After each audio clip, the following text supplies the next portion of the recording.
Hello, how are you today? I'm excited to be here. It is December.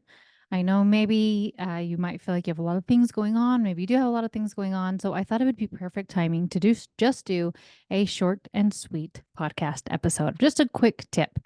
So, what I wanted to talk to you about today was going with the flow, going with the flow of your home, going with the flow of your children, and really understanding your kids so that you can do those things, right? So, as you build that connection with your kid, you'll be able to read their cues, be able to read their body language when they're kind of done or if they're wanting more, all those types of things. So, when you understand their body language, when you understand their cues, you will know when to cut a lesson short or when to make a lesson longer, or when to go on tangents of lessons, right? Say you're doing a lesson on bugs, and all of a sudden a kid is like, caterpillars, those are amazing. Can you believe monarchs do this huge long trek? And it's like, hey, let's throw geography into the mix. Let's go watch a YouTube video. Let's Google it.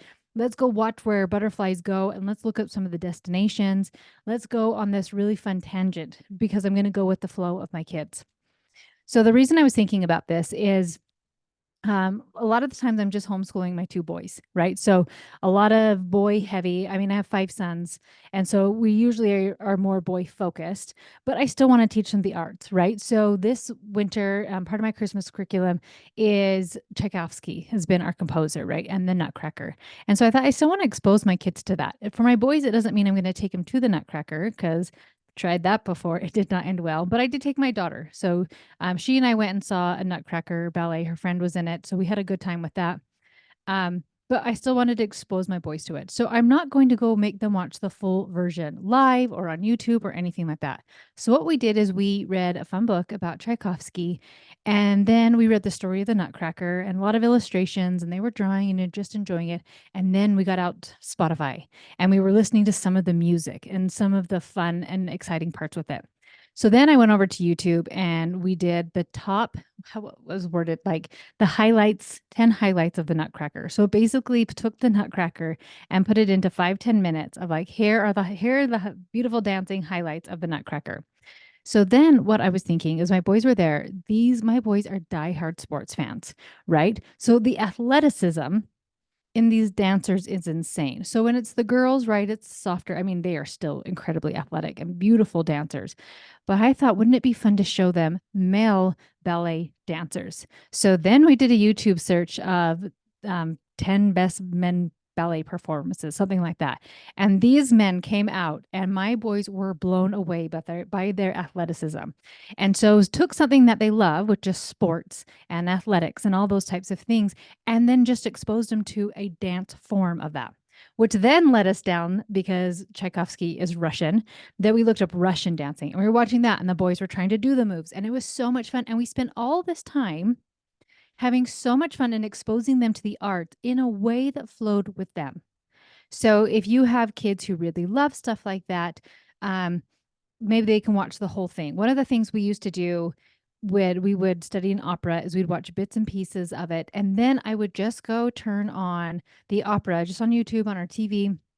So while they were doing their independent work, the opera was just playing in the background of just exposing them to it without making them sit there, watch it, write a paper about it, tell me all about it, but just getting them excited, the beauty of it, or even the silliness of it, right?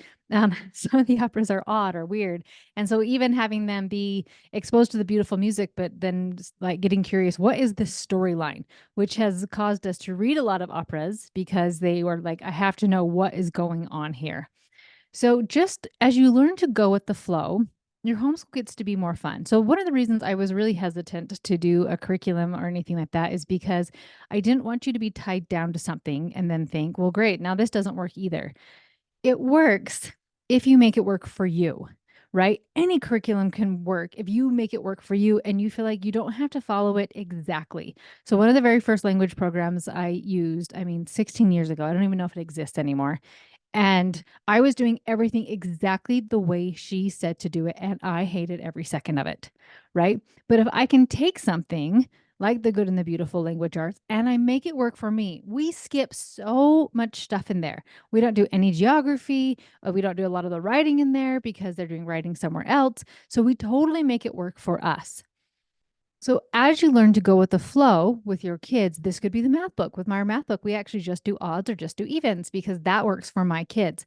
So going with the flow of a curriculum of how do I make this work for me instead of trying to force your child to work for a curriculum, right?